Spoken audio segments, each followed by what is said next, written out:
Madanayakanahalli police ಠಾಣೆಯಲ್ಲಿ ಸಿನಿಮೀಯ ರೀತಿಯಲ್ಲಿ ಹೈಡ್ರಾಮವೊಂದು ನಡೆದಿದೆ. ಮಿಸ್ಸಿಂಗ್ ಪ್ರಕರಣದಲ್ಲಿ ಕರೆತಂದಿದ್ದ ಯುವಕ ಠಾಣೆಯಲ್ಲಿ ಆತ್ಮಹತ್ಯೆಗೆ ಯತ್ನಿಸಿದ್ದಾನೆ. ಲಾಕರ್ ಕೀ ನುಂಗಿ ಪೊಲೀಸರಿಗೆ ಆತಂಕವನ್ನ ಹುಟ್ಟಿಸಿದ್ದಾನೆ ಈ ಭೂಪ. ತಕ್ಷಣ ಖಾಸಗಿ ಆಸ್ಪತ್ರೆಗೆ ಪೊಲೀಸರು ದಾಖಲಿಸಿ ಚಿಕಿತ್ಸೆಯನ್ನ ಕೊಡಿಸಿದ್ದಾರೆ. 3 ದಿನ ಆಸ್ಪತ್ರೆಯಲ್ಲಿ ಪೊಲೀಸರ ಕಾವಲಿನಲ್ಲಿ ಈತ ಇರ್ತಾನೆ. ಕೊನೆಗೆ ದಿಕ್ಕೇ ತೋಚದಂತಾಗಿ 10 ಕೆಜಿ ಬಾಳೆಹಣ್ಣನ್ನು ತಿನ್ನಿಸಿ ನುಂಗಿದಂತಹ ಕೀಯನ್ನ ಪೊಲೀಸರು ಹೊರತೆಗೆದಿದ್ದಲು ಪ್ರಯತ್ನ ಪಟ್ಟಿದ್ದಾರೆ. ಮಲದ ಮೂಲಕ ಕೀ ಹೊರಬಂದ ಬಳಿಕವೇ ಪೊಲೀಸರು ನಿಟ್ಟುಸಿರನ್ನ ಬಿಟ್ಟಿದ್ದಾರೆ.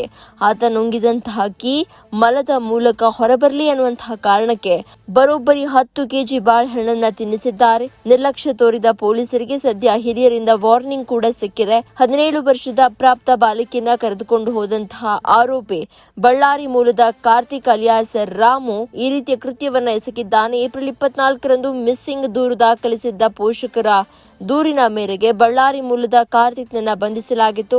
ಟವರ್ ಲೊಕೇಶನ್ ಆಧಾರದಲ್ಲಿ ಯುವಕನನ್ನ ಪತ್ತೆ ಹಚ್ಚಿದ್ರು ಪೊಲೀಸರು.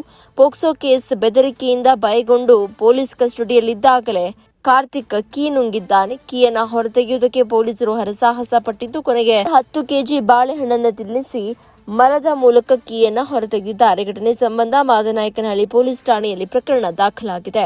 ಜೀನಿ ಸ್ಲಿಮ್ ತಗೊಳಕ್ಕೆ ಸ್ಟಾರ್ಟ್ ಮಾಡಿದ್ನೋ ಅವಾಗ ಮಂತ್ಲಿ ಪೀರಿಯಡ್ಸ್ ಆಗ್ತಾ ಇದ್ದೀನಿ. PCOD ಪ್ರಾಬ್ಲಮ್ ನಾರ್ಮಲ್ ಆಗಿದೆ, ಥೈರಾಯ್ಡ್ ನಾರ್ಮಲ್ ಆಗಿದೆ. ಪೀರಿಯಡ್ಸ್ ಎಲ್ಲ 6 ಮಂತ್ ಆದ್ರೂ ಆಗ್ತಾ ಇದ್ದಿಲ್ಲ, ಇವಾಗ ರೆಗ್ಯುಲರ್ ಪೀರಿಯಡ್ಸ್ ಆಗ್ತಾ ಇದೆ. ಜೀನಿ ಸ್ಲಿಮ್ ನ ಯೂಸ್ ಮಾಡಿ 8 ತಿಂಗಳಲ್ಲಿ 55 ಕೆಜಿ ಸಣ್ಣ ಆಗಿದ್ದಾರೆ. ಜೀನಿ ಸ್ಲಿಮ್ ತಗೊಳ್ಳಿ, ಬೇಗ ಸಣ್ಣ ಆಗ್ತೀರಾ, ಫ್ಯಾಟ್ ಲಾಸ್ ಆಗ್ತದೆ. ಜೀನಿ ಸ್ಲಿಮ್ ನ ಯೂಸ್ ಮಾಡಿ 100% ಯಾವುದೇ ಸೈಡ್ ಎಫೆಕ್ಟ್ ಇಲ್ದಂಗೆ ಸಣ್ಣ ಆಗ್ತೀರಾ.